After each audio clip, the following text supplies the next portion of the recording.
بسم اللہ الرحمن الرحیم۔ السلام علیکم ناظرین، میں ہوں نوحیز احمد ملک اور آپ دیکھ رہے ہیں سریام کوٹلی نیوز۔ ناظرین، آج ہمارے ساتھ موجود ہیں زیرک جمیل جلال صاحب، اور آج ہماری جو ڈسکشن ہوگی وہ پاکستان کی موجودہ سیاسی صورتحال پر ہوگی، اور اس کے ساتھ ساتھ شہباز گل کا جو بیان ہے اس پر ہوگی، اور اس کے ساتھ ساتھ جو پاکستان تحریک انصاف نے ایک بڑا جلسہ جو ہے وہ لاہور کی سرزمین پر کیا، اس پر ڈسکشن ہوگی۔ اس کے ساتھ ساتھ دیگر جو عوامل ہیں ان پر بات ہوگی۔ السلام علیکم زیرک جمیل جلال صاحب۔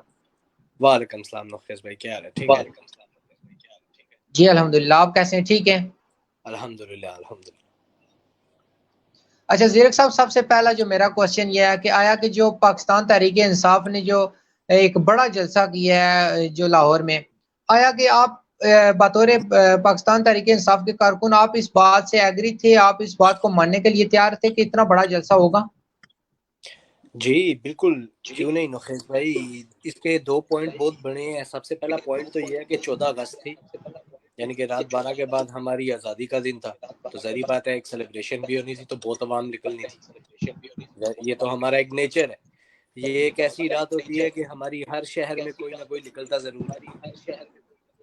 تو اس کے بعد جو دوسرا تھا وہ تھا پی ٹی آئی کا اپنا، یعنی کہ جلسہ، جو ان کا ایک پوائنٹ تھا۔ عوام پہلے بھی ہم نے دیکھا ہے، ماضی میں بھی بہت زیادہ جلسوں میں پی ٹی آئی کے بہت زیادہ، یہ لاسٹ میں بہت عوام باہر آئی ہے۔ انہوں نے تقریباً اپنے سارے جلسے ریکارڈ جلسے کیے ہیں، لیکن اس بار یہ زیادہ ریکارڈ اس لیے تھا کہ اب جو پنجاب میں حکومت ہے وہ بھی پی ٹی آئی کی ہے، تو اس طرح کی رکاوٹیں نہیں تھیں، پولیس اس طرح روکنے نہیں تھی، اس طرح کی سختی نہیں تھی جو پہلے تھی۔ تو اب عوام تھوڑا زیادہ کھل کے باہر آئی ہے، اب تھوڑا زیادہ ایزی ہو کے باہر آئی۔ ٹھیک۔ اچھا زیرک صاحب، جو دوسرا مین کوشچن ہے وہ میرا آپ سے یہ ہے کہ شہباز گل نے جیسا کہ ایک بیان دیا ہے جس کی جو فوج کے خلاف ہے، پاکستانی فوج کے خلاف ہے، پاکستانی بندہ پاکستانی فوج کے خلاف ہے۔ سب سے پہلے تو میرا یہ کوشچن ہے آپ سے کہ آپ شہباز گل کی جو ڈسکشن ہے آپ اس سے ایگری کرتے ہیں، اور دوسری یہ بات کہ آپ شہباز گل کو بطور پاکستانی دیکھتے ہیں یا پھر بطور امریکن، چونکہ ان کے پاس پاکستانی نیشنلٹی کے ساتھ ساتھ امریکن بھی ہیں وہ، جیسا کہ آپ کو پتا ہوگا۔ یار میں اس سب کے علاوہ جو سب سے بڑی چیز دیکھ رہا ہوں نا، وہ یہ ہے کہ اس بات پہ جتنی یہ اٹھک پھٹک ہو رہی ہے ہمارے ملک میں اس وقت، ٹھیک ہے، آپ ہم لوگوں کو نا جو ہم باہر رہتے ہیں، ڈیول نیشنلٹی ٹھیک ہے، اس کے پاس امریکن نیشنلٹی بھی ہے، پاکستانی بھی ہے۔ میرے گھر میں بھی لوگ ہیں جن کے پاس اسپینش نیشنلٹی ہے، پاکستانی نہیں ہے، کیونکہ اسپین میں پاکستانی ڈیول نیشنلٹی ہونے کا کنونین نہیں ہے، اگر ہوتا تو ضرور ہوتی پاکستانی بھی، ٹھیک ہے۔ یہ تو ملکوں کا قانون ہے کہ آپ اگر کسی فورن کی کنٹری میں رہتے ہیں، ادھر عرصہ بتاتے ہیں، وہ آپ کو نیشنل دیتے ہیں، تو ان کے کنوینینس ہوتے ہیں کہ وہ آپ کے ساتھ ڈیول رکھیں یا نہ رکھیں۔ اس میں آپ جج نہیں کر سکتے کہ وہ پاکستانی ہے کہ نہیں ہے، یا وہ کتنا زیادہ پاکستانی ہے یا کتنا کم پاکستانی ہے۔ ہر انسان محب وطن ہے پاکستان کا، جو اس جھنڈے کے نیچے ہے، ٹھیک ہے۔ اس نے جو بیان دیا ہے اس میں چند الفاظ ایسے تھے، چند ایسی باتیں تھی جو نہیں، یعنی کہ ایکسیپٹیبل نہیں ہے، ان کو یعنی کہ رائٹ نہیں کہا جا سکتا، لیکن اس کے اوپر اتنا بڑا ایکشن آپ نہیں لے سکتے، کیونکہ ماضی میں آپ کے کئی پولیٹیشنز نے، آپ کے کئی کیا کہتے ہیں بیوروکریٹس نے بہت بڑے بڑے بیانات دیے ہیں، اور ان کے اوپر کوئی ایکشن نہیں لیا گیا ہے۔ تو یہ ابھی اس طرح کا ایکشن لینا، اس کے ڈرائیور کو ہراساں کرنا، اس کے ڈرائیور کی وائف کو، اس کی 9 ماہ کی بیٹی کو جیل میں رکھنا ایک رات، ٹھیک ہے۔ اچھا ڈرائیور، ٹھیک ہے، آپ کی بات سمجھ آ گئی۔ ڈرائیور کی بات سے یہ بات پوچھ رہا ہوں کہ جو جیسا کہ آپ نے ایک ویڈیو دیکھی ہوگی جس میں ڈرائیور جو ہے وہ ویسے ہی کھڑا ہے، جس کو لگی بھی نہیں ہے وہ ویسے ہی کھڑا تھا، اور دوسری جیسے کچھ دیر کے بعد ایک اور ویڈیو آئی منظر عام پر جو آپ نے بھی دیکھی ہوگی، جس میں اس نے ہاتھ میں پٹی باندھی ہوئی تھی۔ آیا کہ آپ اس کو ڈرامہ سمجھتے ہیں؟ کیا چیز آپ اس بات کو سمجھتے ہیں؟ میں آپ سے سچی بات کہوں گا، جو پہلی والی ویڈیو ہے نا، وہ تو میں نے بالکل نہیں دیکھی جو آپ کہہ رہے ہیں۔ میں نے جس وقت اس نوٹس پہ، یعنی کہ یہ سب میرے نوٹس میں آیا تھا کہ یہ ہو رہا ہے، شہباز گل کو اریسٹ کر لیا گیا اور یہ سب چل رہا ہے، تو اس وقت کی جو میں یعنی کہ خبریں آواز دیکھتا آپ کی نہیں آ رہی ہے۔ میں نے کہا اس چیز کے اوپر میں نے، یعنی کہ جو آپ کہہ رہے ہیں نا پہلی جو ویڈیو آئی تھی، وہ پہلی ویڈیو میں نے دیکھی نہیں، میں نے صرف دوسری ویڈیو دیکھی ہے، جو سچی بات ہے۔ تو ظاہری بات ہے میں اس کو کمپیئر نہیں کرنا چاہتا، لیکن جو بھی ہے جس طرح بھی ہے اس کے بعد تو ہم نے ایک ایکشن دیکھا ہے۔ آپ اس کے ڈرائیور کی وہ پہلی ویڈیو دوسری ویڈیو کو گولی مارے، ڈرائیور کا اور شہباز کا سائڈ پہ کر کے، ایک عورت اور اس کی 10 ماہ کی 9 ماہ کی بچی ایک رات جیل میں رہی ہے، آپ اس کو دیکھو یار۔ ٹھیک، اچھا کمنٹس میں ایک سوال آیا جی کہ جو ایک کمنٹ آیا کشمیر از فری کنٹری، تو اس چونکہ آج کل جو ہے وہ کشمیر میں ایک 15ویں آئینی کی ترمیم کے حوالے سے جو ہے وہ بہت ہی زیادہ بازگشت ہو رہی ہے، بات چیت ہو رہی ہے، اس پر میں آپ کا کمنٹ لینا چاہوں گا کہ آپ آیا کہ بطور پاکستانی آپ کیا سمجھتے ہیں کہ ریفرینڈم ہونا چاہیے، یہاں پر فوج کا نظام ہونا چاہیے، یا پھر آپ سمجھتے ہیں کہ یہاں پر جو ہے وہ ایک جیسا قانون بنانا کی کوشش کی جا رہی ہے کہ قانون بنا کر جو ہے وہ پاکستان کے ساتھ اس کو چھوٹے چھوٹے ٹکڑے کر کے، پاکستان آزاد کشمیر کے چھوٹے چھوٹے ٹکڑے کر کے کوئی حصہ پاکستان کے ایک حصے اسلام آباد کے ساتھ لگا دیا جائے، کوئی جو ہے وہ دوسرے حصوں کے ساتھ لگا دیا جائے؟ یہ بطور پاکستانی آپ سے یہ میرا کوشچن ہے کہ آپ کس بات کو ایگری کرتے ہیں؟ ریفرینڈم کو آپ ترجیح دیں گے، آپ یہ جو 15ویں ترمیم ہے اس کو آپ جو ہے وہ دماغ میں رکھیں گے، یا فوج کا جو سلسلہ ہے اس کو آپ سمجھیں گے، یا آزاد کشمیر کو جو پورا جموں و کشمیر ہے اس کو آپ آزاد حیثیت سے بھی دیکھ سکتے ہیں؟ دیکھیں اس میں بالکل ہر کشمیری کے ساتھ ہوں، ٹھیک ہے کہ میں بھی کشمیری ہوں، میرا بھی خون کشمیر سے ہی آیا ہے، آزاد کشمیر سے ہے، تو اس کے علاوہ جو ریفرینڈم ہے وہ میں رائٹ دیکھتا ہوں، اور اس طرح کا ایک واقعہ یہاں اسپین میں میں نے یعنی کہ اپنی لائف میں دیکھ بھی چکا ہوں۔ کاتالونیا جس صوبے میں رہتا ہوں، اس صوبے میں بھی ایک ریفرینڈم اس طرح کا ہو چکا ہے، تو میں ریفرینڈم کی طرف زیادہ دوں گا، کیونکہ ریفرینڈم پھر آ جا کے وہی آ جاتا ہے کہ ہم ایک جمہوریت میں ہیں، تو جمہور کو ڈیسائیڈ کرنا چاہیے کہ اس کے ساتھ کیا ہو، اور کشمیر پاکستان سے الگ بھی نہیں ہے اور پاکستان کا یعنی کہ غلام بھی نہیں ہے۔ کشمیر کی حیثیت پاکستان میں اسی طرح ہونی چاہیے جس طرح باقی اسٹیٹس کی یا باقی صوبوں کی جاتی ہے۔ اچھا، آیا کہ آپ کیا سمجھتے ہیں کہ پاکستان جو ایک طریقہ کار ہے ریفرینڈم کا، چونکہ یہ طریقہ کار ہوتا ہے کہ بالکل یہاں پر فوجوں کا خلا ہو، دونوں جو پاکستان کی اور انڈیا کی دونوں کا، کیونکہ آپ کو پتہ ہے کہ یہ کشمیر جو ہے یہ دونوں طرفہ ہے، ایک جو حصہ ہے وہ جو ہے وہ انڈیا کے پاس ہے، ایک پاکستان کے پاس ہے، آپ کیا سمجھتے ہیں کہ یہ جو دونوں حصے ہیں اس پر جو ہے وہ مکمل خلا ہو پہلے فوجیوں کا دونوں طرف سے، اس کے بعد ریفرینڈم ہو، یا پھر جس طرح موجودہ صورتحال ہے اسی طرح ہی ہونا چاہیے؟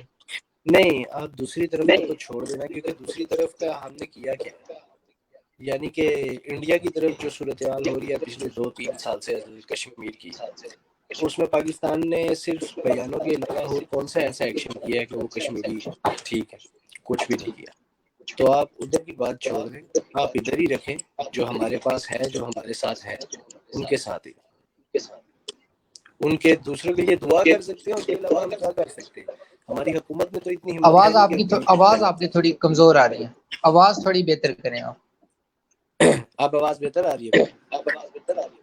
جی، میں نے کہا آپ نے جس طرح بات کی ہے نا کہ دونوں طرف کو آپ چھوڑ دیں، ٹھیک ہے، کیونکہ دوسری طرف ہم نے کیا گیا ہے، وہ تو 2-3 سال سے بیچارے تڑپ رہے ہیں ادھر، بنا کسی حقوق کے جی رہے ہیں، غلامی کی زندگی جی رہے ہیں، ان کے لیے ہم نے بیانوں کے علاوہ کیا کیا؟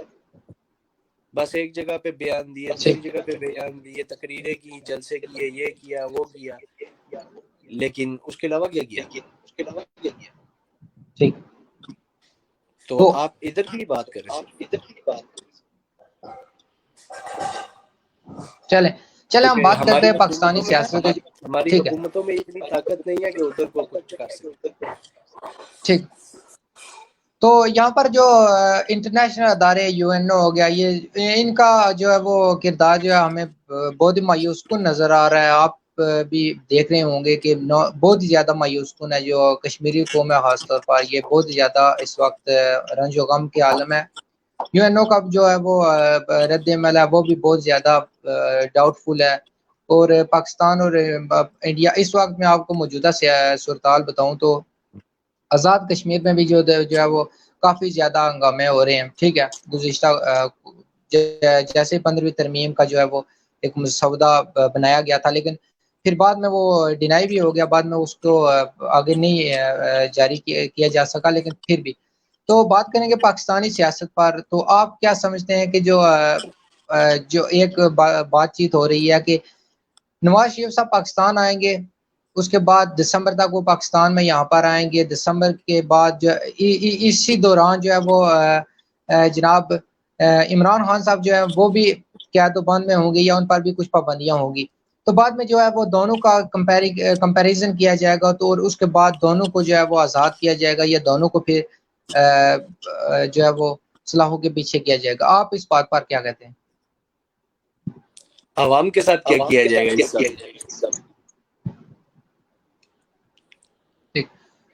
عوام تو دیکھیں, عوام دیکھیں, ہمیں جو ووٹ ڈالتے ہیں ہمیں کچھ پتہ نہیں ہوتا ہے کہ آیا کہ ہم جس کو ووٹ ڈال رہے ہیں وہ بنے گا بھی یا نہیں.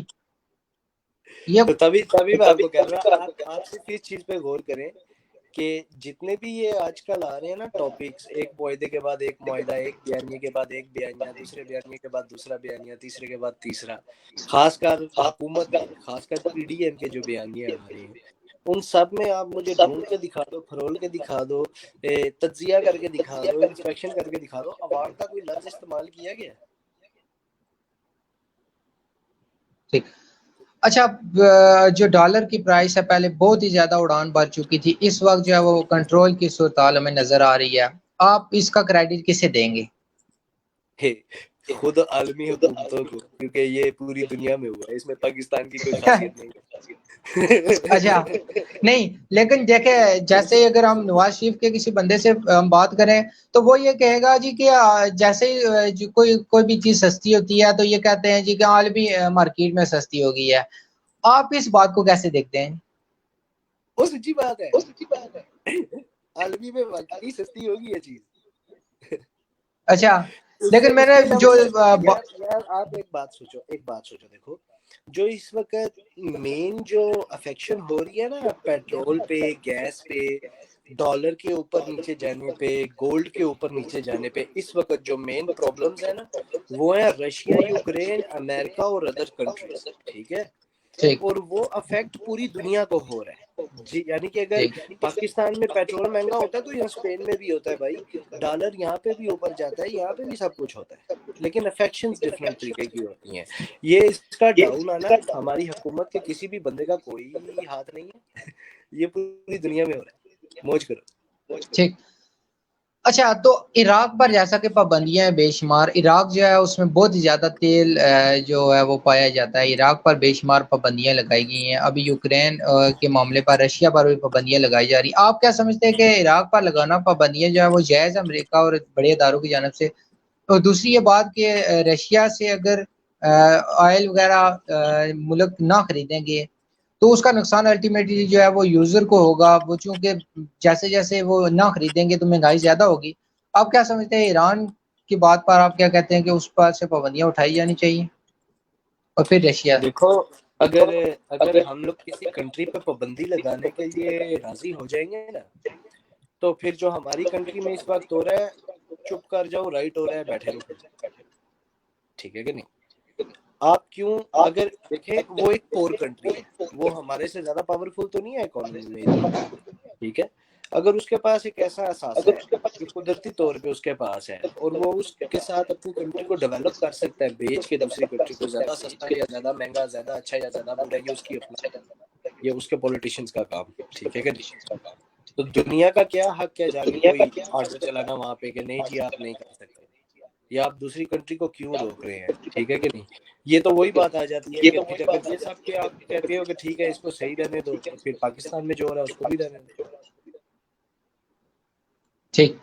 تو آپ کیا سمجھتے ہیں کہ یہ جو ہے وہ موجودہ سیاسی صورتحال, ایک جو ہے بلاک جو ہے وہ موجودہ انٹرنیشنل جو صورتحال ہے, ایک بلاک جو ہے وہ رشیا کا ہے, ایک امریکہ کا ہے. آپ کیا سمجھتے ہیں کہ یہ, اور ساتھ ہی ساتھ چائنا بھی ہے, آپ کیا سمجھتے ہیں کہ چائنا بھی بڑی ابھرتی ہوئی طاقت ہے, آپ اس کو کیسے دیکھتے ہیں؟ اس کے ساتھ ساتھ چائنا, امریکہ اور روس, آنے والے وقت میں ان کو کیسے نوخیز دیکھتے بھائی, آنے والے وقت میں نا نوخیز بھائی, رشیا اور چائنا مل کے امریکہ اور پورے یورپ کو کب کا پچھاڑ چکے ہوں گے. ہیں؟ ٹھیک ہے, آپ لوگ یہ چیزیں خالی خبروں میں دیکھ پاتے ہو, ہم لوگ یہاں پہ لائیو دیکھتے ہیں. یہاں پہ آپ کو میں اسپین کی بات بتاتا ہوں. اسپین میں ایک چائنیز آتا ہے اپنی کنٹری سے ادھر, اس کے پاس یہاں پہ چائنا کا ہی ایک بینک موجود ہے, ٹھیک ہے. وہ وہاں سے جا کے قرض لیتے ہیں بنا سود پہ, اور وہ باہر نکل کے اسپین کے اندر ایک بزنس خرید کے بزنس کھول دیتا ہے. وہ کرائے پہ نہیں لیتا, وہ ڈائریکٹ خریدتا ہے. اچھا, ٹھیک ہے. 5-6 سال کے اندر وہ اپنے ہی بینک سے بنا سود پہ لیا ہوا قرضہ واپس کر دیتے, اور آنے والے 10 سال میں وہی چائنیز جو مڈل کلاس تھا آپ کو ایک مرسیڈیز یا بی ایم ڈبلیو یا مرسیڈیز میں نظر آ. چھوٹے پیمانے کے ہیں لیکن زیادہ تر اس پیمانے کے ہیں. اب یہی فرض کرو پاکستانیوں کے ساتھ ہو تو کیا بات ہو, کیا بولو جی. آپ لوگ سمجھ نہیں سک رہے ہو, چائنا اور رشیا کے جو بندے ہیں نا, یہ دوسری کنٹریز میں بہت زیادہ امپائر بن رہے ہیں یار, یہ بہت زیادہ بزنس کھول رہے ہیں وہاں پہ, ان کی حکومتیں ان کے انڈر آ رہی ہیں. ٹھیک ہو گیا. اچھا زیرک صاحب, آخر میں کوئی پیغام آپ دینا چاہیں ہمارے ناظرین کے لیے موجودہ سیاسی صورتحال اور انٹرنیشنل, جیسا کہ ہم نے ڈسکشن کی, انٹرنیشنل جو صورتحال بنی ہوئی ہے, کیونکہ انٹرنیشنل جو دباؤ ہوتا ہے اس کی وجہ سے مہنگائی جو ہے, غریب الٹیمیٹلی جو ایک غریب معمولی انسان ہوتا ہے اس پر بہت زیادہ اثر پڑتا ہے بنسبت کے جو بڑے لوگ ہوتے ہیں جن کے پاس زیادہ سرمایہ ہوتا ہے. تو آپ یہ پوری انٹرنیشنل جو ایک سسٹم ہے, سیٹ اپ ہے, اس پر آپ کیا آخر میں ایک تجزیہ پیش کریں گے اور پیغام اپنا دے دیں؟ دیکھیں, سب سے پہلے جو آخری پیغام وہ یہ ہے کہ 75 سال کے ہم لوگ ہو گئے ہیں, تو جس طرح جب بچہ بڑا ہو جائے تو کہا جاتا ہے بیٹا اب آپ بڑے ہو گئے, تو اب بڑے ہو گئے ہیں, ٹھیک ہے. 75 سال اوپر ہو گئی ہے تو اب تھوڑا بزرگوں کی طرح کام کرو. تو اس میں یہ ہے کہ ہمیں نا سب سے پہلے دیکھنا چاہیے کہ ہمارے ملک میں سب سے پہلے ایک پولیٹیکل سٹیبلٹی آنی چاہیے, ٹھیک ہے. کیونکہ جب یہ چیز آئے گی نا تو اوورسیز پاکستانی اور اوورسیز پاکستانیوں کے علاوہ جو دوسری کنٹریاں ہیں وہ ہماری کنٹری میں انویسٹ کرنا چاہیں گی, کیونکہ وہ دیکھیں گی کہ یار ایک حکومت ہے, اس کا ایک ٹینیور ہے, یہ اس ٹینیور میں رہے گی, یہ چلے گی, یہ کام. وہ اس وقت جب جو ہماری, دیکھو میں آپ کو ایک بات بتاتا ہوں, کل میں 14 اگست منانے نکلا تھا اپنی فیملی کے ساتھ. رات کو واپس میں آتے وقت نا, تو میں ٹرین اسٹیشن کے پاس, بس اسٹیشن کے پاس تھا, تو وہاں پہ نا ایک بندہ میرے پاس آیا افریقہ کا. وہ مجھے نہیں جانتا تھا, میں اس کو نہیں جانتا تھا. وہ میرے پاس آیا, افریقہ کا بندہ تھا. تو وہ آگے مجھے کہتا ہے بابو جی, یہاں پہ جو افریقہ کے بندے ہیں نا, یہ ہم پاکستانی اور انڈینوں کو نا بابو جی کہہ کے بلاتے ہیں, کیونکہ یہاں پہ بھی ہم لوگ مونچھوں کا اسٹائل, داڑھی کا اسٹائل, یہ کہتے ہیں بابو جی.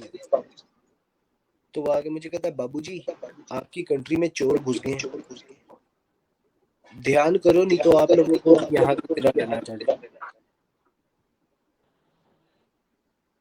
اچھا, مجھے اس وقت شرم آ رہی تھی میرے بھائی کہ اس کنٹری میں, جس کنٹری میں ہمیشہ کہا گیا ہے کہ پاکستانی اچھا کام کرتے ہیں, پاکستانی کاروبار بناتے ہیں, پاکستانی فیملی کے ساتھ رہتے ہیں, ان کے بچے یہاں پہ ایجوکیشن لیتے ہیں, یہاں کے اداروں میں کام کرتے ہیں, یہاں کے طور طریقے سیکھتے ہیں.